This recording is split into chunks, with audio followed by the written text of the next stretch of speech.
Hello everyone, BAPS प्रमुख academy के YouTube channel में आप सभी का स्वागत है। मेरा नाम दिवस द्विवेदी है और हम यूपीएससी जीपीएससी के जो जीएस टॉपिक हैं उनको एमसीक्यू के माध्यम से रिवाइज कर रहे हैं। फंडामेंटल राइट टॉपिक हम यहाँ पे पढ़ रहे थे और फंडामेंटल जो राइट है उसमें हमने कई सारी चीज़ देखी थी। पहले तो हमने देखा था कि जो हिस्ट्री है फंडामेंटल राइट की वो कैसी इमर्ज होकर आई, मैग्ना कार्टा क्या है, ये सब हमने देखा। आर्टिकल 12 को हमने बहुत डिटेल से देखा, आर्टिकल 13 को देखा, क्योंकि आर्टिकल 13 जुडिशियल रिव्यू के बारे में बात करता है, वहीं आर्टिकल 12 बात करता है स्टेट कौन है।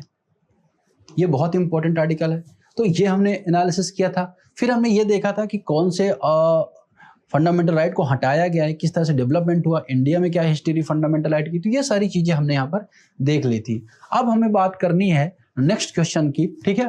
तो आर्टिकल 12, 13 हमने देख लिया, 14, 15, 16 ऐसे करके 35 आर्टिकल हैं, सब पे हम थोड़ी थोड़ी बात करते चलेंगे। ये जो आर्टिकल है या ये जो क्वेश्चन है किसके बारे में है, ये बात कर रहा है राइट टू प्रॉपर्टी के बारे में।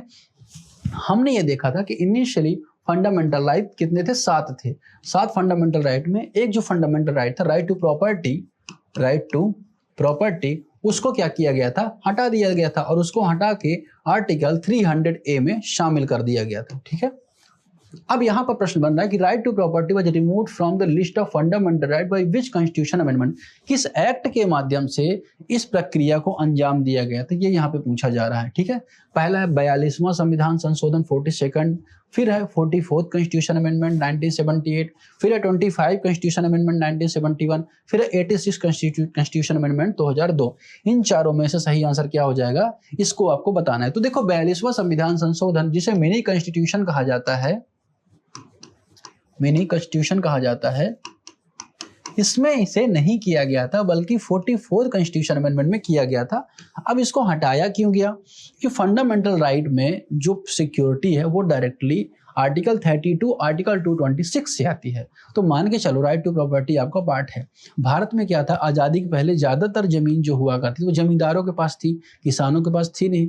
भूमि सुधार जब लागू किए गए भूमि सुधार जब कानून लागू किए गए तो उसमें एक उद्देश्य यह भी था, भारत में जमीन को सभी लोगों तक, सभी हितधारकों तक बांटना है। मतलब क्या, लैंड रिफॉर्म्स लागू करने का मतलब यही था, एक तो हमें भूमि को सुधारना भी, दूसरा कि भूमि को सही तरीके डिस्ट्रीब्यूट करना है। भूमिहीन किसानों को भी होनी चाहिए, ऐसा नहीं कि एक इंसान के पास 1000 एकड़ जमीन है और एक इंसान के पास 2 एकड़ जमीन है, तो ये नहीं होनी चाहिए, एक इंसान के पास जमीन ही नहीं है।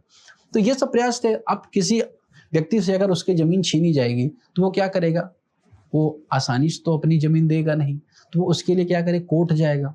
अब अगर जमीन का अधिकार या लैंड का जो राइट है या अगर भूमि का जो अधिकार है फंडामेंटल राइट है, तो वो सीधे सुप्रीम कोर्ट, हाई कोर्ट जा सकता है। फिर सुप्रीम कोर्ट, हाई कोर्ट को यह अधिकार है कि वो फंडामेंटल राइट को प्रोटेक्ट करेंगे। आर्टिकल 13 में बात करता है जुडिशियल रिव्यू होगा ऐसे किसी कानून का। तो इससे जो टकराहट थी बहुत ज्यादा बढ़ रही थी, ठीक है। तो यहाँ पर क्या किया जाता है, इस राइट को, राइट टू प्रॉपर्टी को फंडामेंटल राइट से हटा के लीगल राइट में कन्वर्ट कर दिया जाता है, इसे 300A में शामिल कर दिया जाता है, ठीक है। तो अभी भी आपका प्रॉपर्टी पे राइट है, लीगल राइट है, लेकिन फंडामेंटल राइट नहीं है, ठीक है। ये बात आपको यहाँ पे समझनी है राइट टू प्रॉपर्टी की बारे में, ठीक है, जो हमने यहाँ पर देखी। और इसे 44 कॉन्स्टिट्यूशन अमेंडमेंट 78 के द्वारा यहाँ पर अमेंड किया जाता है। The original constitution of 1950 include 7 fundamental right. तो यहाँ पे वही बात होती है कि ओरिजिनल कॉन्स्टिट्यूशन में 7 फंडामेंटल राइट हुआ करते थे, 78 में इसको हटा के 6 फंडामेंटल राइट कर दिया जाता है। अब यहाँ पे 2 और फंडामेंटल राइट हैं। 86वां संविधान संशोधन किसके बारे में है, तो यहाँ पे अगर आपको पता होगा कि जो राइट टू एजुकेशन है उससे रिलेटेड है यहाँ पे, कौन सा, 86वां कॉन्स्टिट्यूशन अमेंडमेंट। ये बात आपको यहाँ पे याद रखनी है, ठीक है। आगे बढ़ते हैं, नेक्स्ट टॉपिक की तरफ बढ़ते हैं, नेक्स्ट क्वेश्चन की तरफ। नेक्स्ट क्वेश्चन किसके बारे में है, आर्टिकल 15 के बारे में है। तो देखो यहाँ पे आप थोड़ा सा एक बात समझ लीजिए, यहाँ पे मैं बता दे रहा हूं। देखो आर्टिकल 14 से 18, ठीक है ना, समानता का अधिकार के बारे में बात करता है, right to equality, equal protection of law, इन सब के बारे में बात करता है। तो आर्टिकल जो 14 है वो किसके बारे में बात करता है ना, रूल ऑफ लॉ के बारे में बात करता है ना, विधि का शासन। तो रूल ऑफ लॉ आखिर होता क्या है, रूल ऑफ लॉ क्यों बनाया गया, ये भी थोड़ा सा आपके लिए जानना जरूरी हो जाता है।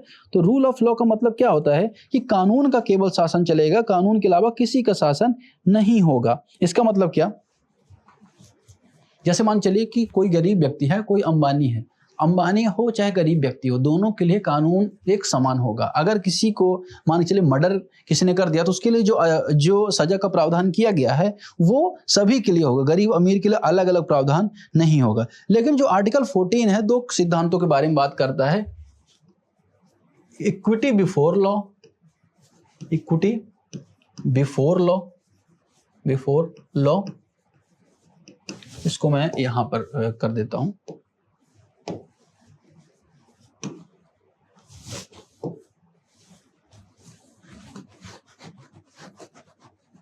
Equity before law. दूसरा equal protection of law, equal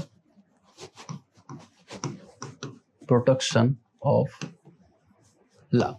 अब जो इक्विटी बिफोर लॉ है वो क्या कहता है, वो ये कहता है, हालांकि दिया किसने ये भी आपको पता होना चाहिए, एबी डाइसी ने इसको दिया, एबी डाइसी ने इस सिद्धांत को दिया। मतलब इक्विटी बिफोर लॉ का जो सिद्धांत है वो एबी डाइसी ने दिया। वो कहता है कि सभी व्यक्ति कानून की दृष्टि से समान होते हैं, कानून के समक्ष हर एक व्यक्ति समान है, कानून किसी भी व्यक्ति के साथ भेदभाव नहीं कर सकता। तो ये किसके बारे में बात करता है, जो इक्वलिटी बिफोर लॉ इसके बारे में बात करता है। ठीक है, साथ ही चाहे कोई राजा हो, मंत्री हो, कोई व्यक्ति हो, है ना, तो वो इक्वलिटी बिफोर लॉ के अंतर्गत वो क्या होगा, वो व्यक्ति कानून के समक्ष समान होगा। दूसरा आता है इक्वल प्रोटेक्शन ऑफ लॉ, तो सभी व्यक्तियों को कानून के द्वारा समान सुरक्षा दी जाएगी, ये कौन कहता है, इक्वल प्रोटेक्शन ऑफ लॉ कहता है। ठीक है ना। अब मान चलिए और यहीं पर रीजनेबल डिस्क्रिमिनेशन आ जाता है, मतलब तार्किक विभेदीकरण आ जाता है। आप सुनते होंगे कि जब भी कोई व्यक्ति केस लड़ता है तो एक व्यक्ति के पास खुद का वकील होता है, लेकिन एक सरकार की तरफ से पैरवी की जाती है। सरकार क्यों पैरवी करती, क्या कभी आपने सोचा? सरकार क्या करती, सरकार को पता है कि सभी लोग समान नहीं है, SC ST OBC EWS transgender सभी भारत में वल्नरेबल सेक्शन भी है, इनको भी प्रोटेक्शन की आवश्यकता होती है। तो इक्वल प्रोटेक्शन लॉ के अंतर्गत क्या की जाती है, इनको प्रोटेक्शन मिलता है। ठीक है, तो ये बात आपको यहाँ पे याद रखना है दोनों कॉन्सेप्ट के संबंध में। फिर हम यहां पर देख लेते हैं क्वेश्चन, यहां पे देख लेते हैं। तो आर्टिकल 14 उसके बारे में बात करता है। आर्टिकल 15 किसके बारे में बात हो रही है, under article 15 the state can not discriminate against citizens और on certain ground which of the following is not those prohibited ground. मतलब अनुच्छेद 15 के तहत राज्य कुछ अधिकारों पर नागरिकों के साथ भेदभाव नहीं कर सकता, कौन से ऐसे अधिकार उनमें शामिल नहीं है, किस अधिकार के अंतर्गत स्टेट भेदभाव नहीं कर सकता, आपको यहाँ पे बताना है। इसको आप अटेम्प्ट करिए, हालांकि उसमें आंसर आपको दिख रहा है, लेकिन फिर भी आपको ये ध्यान रख के अटेम्प्ट करना है कि इसमें क्या सही आंसर हो सकता है और क्यों। ठीक है, अब यहां पर अगर हम देखें तो पहली बात होती है religion and race, caste and sex, residence and language, place of birth. मतलब क्या, राज्य किस आधार पर भेदभाव नहीं कर सकता। तो अगर आप आर्टिकल 15 के बारे में पढ़ें तो किसी भी नागरिक के खिलाफ केवल धर्म, मूल, वंश, जाति, लिंग, जन्म स्थान के आधार पर भेदभाव को प्रतिबंधित करता है। मतलब अनुच्छेद 15 कहता है इन आधारों पर किसी व्यक्ति से आप भेदभाव नहीं कर सकते। कौन कौन से आधार, ये 5 आधार आपको पता होने चाहिए। कौन कौन से हैं, पहला है रिलीजन, धर्म के आधार पर, दूसरा रेस है ना, कौन सी नस्ल का है, तीसरा कास्ट, कौन सी जाति का, इस आधार पर भेदभाव नहीं कर सकते, महिला पुरुष है या अदर है उस आधार पर भेदभाव नहीं कर सकते, प्लेस ऑफ बर्थ, जन्म स्थान, इस आधार पर आप भेदभाव नहीं कर सकते। लेकिन निवास स्थान पर, कई जॉब में अगर आप देखें आंध्र प्रदेश में भी है, या कई ऐसी जॉब होती है जिसमें जो रेजिडेंशियल क्लासिफिकेशन है, या अगर हम बात करें क्राइटेरिया, वो मस्ट होता है। तो निवास स्थान पर भाषा के आधार पर, भाषा के प्रोटेक्शन के लिए भेदभाव किया जा सकता है, लेकिन इन आधारों पर भेदभाव, बाकी आधारों पर भेदभाव नहीं किया जा सकता। तो जो रेजिडेंस एंड लैंग्वेज है, इस आधार पर भेदभाव नहीं किया जा सकता। इसका सही आंसर क्या हो जाएगा, सही आंसर क्या हो जाएगा, सी इसका यहाँ पर सही आंसर हो जाएगा। ठीक है, फिर आगे बढ़ते हैं। अगला क्वेश्चन यहां पर किसके बारे में बात कर रहा है, which article of Indian constitution provide safeguard against double jeopardy and self इंक्रिमेशन।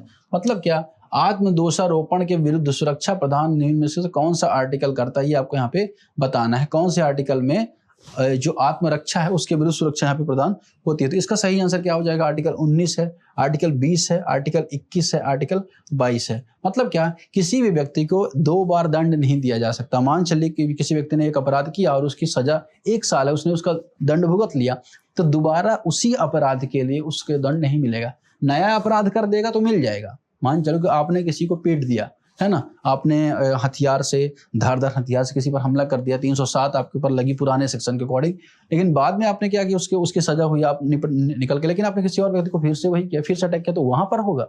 लेकिन एक अपराध के लिए 2 बार दंड नहीं मिलेगा। दोहरे दंड से बचाव आर्टिकल कौन से आर्टिकल करता है? तो double jeopardy self incrimination article 20 करता है। मतलब आपको अपने खिलाफ गवाही देने के लिए बाध्य नहीं किया जा सकता। जैसे पुलिस बोलती है ना कि जैसे पुलिस क्या करती है जनरली, अगर आप देखो तो जिस व्यक्ति को गिरफ्तार किया है ना, उससे बोलती है कि तुम ये कबूल करो, तुम बताओ कि ये बात सही है कि नहीं। लेकिन जो खुद की गवाही होती है उसको लेके बाध्य नहीं किया जा सकता। ये बात यहाँ पे सही है कि खुद के ऊपर गवाही को लेकर बाध्य नहीं किया जा सकता। अनुच्छेद 20 उपाय देता है कि विधियों से संरक्षित दोहरे दंड से मुक्ति, एक अपराध के लिए एक ही बार दंड मिलेगा। दूसरा, आत्म दोषारोपण से मुक्ति, खुद के खिलाफ गवाही देने से बाध्य नहीं किया जाएगा। तो ये कौन बात करता है? आर्टिकल 20 बात यहाँ पे करता है। अब यहाँ पर आप देखोगे कुछ आर्टिकल कौन कौन से आर्टिकल मिस हो गए। मैं एक फैक्ट का वीडियो अलग बनाऊंगा फंडामेंटल राइट का। जैसे अगर यहाँ पे देखो तो आर्टिकल 14 आपने देखा था, 15 आपने देखा, 16 आपने नहीं देखा। तो आर्टिकल 16 बात करता है लोक नियोजन में अवसर में समानता, मतलब पब्लिक एम्प्लॉयमेंट में सभी को इक्वल राइट्स मिलने चाहिए, जॉब को लेके इक्वल राइट्स मिलने चाहिए। लेकिन इसी आर्टिकल 16 में रिजर्वेशन या जॉब में रिजर्वेशन का प्रावधान यहाँ पे किया जाता है आर्टिकल 16 में। फिर आर्टिकल 17 किसके बारे में बात करता है? तो 17 आर्टिकल बात करता है अनटचेबिलिटी को हटाने के संबंध में। मतलब क्या? अस्पृश्यता, छुआछूत खत्म करने के बारे में बात करता है। कौन सा? आर्टिकल 18। वहीं आर्टिकल 17 आर्टिकल 18 किसी भी तरह की उपाधियां ना अपनाने की बात करता है। उपाधियां समाप्त हो गई हैं भारत में, राजा, राव साहब, ये सब उपाधियां भारत में नहीं चलती। तो आर्टिकल 18 इसके बारे में बात करता है। वहीं आर्टिकल 19 बात करता है किसके बारे में? Freedom of speech and expression के बारे में, जहां पे राइट टू प्रेस भी आ जाता है। आर्टिकल 19 के बारे में डिटेल्स हम यहाँ पर समझेंगे। लेकिन अभी जो ये वीडियो है जिसमें हमने 3 MCQ देखे, उसमें हमने आर्टिकल 15 के बारे में देखा, 14 के बारे में देखा, equality before equal protection of law के बारे में देखा। तो इस वीडियो में फिलहाल इतना ही। नेक्स्ट वीडियो में मिलते हैं। Thank you very much.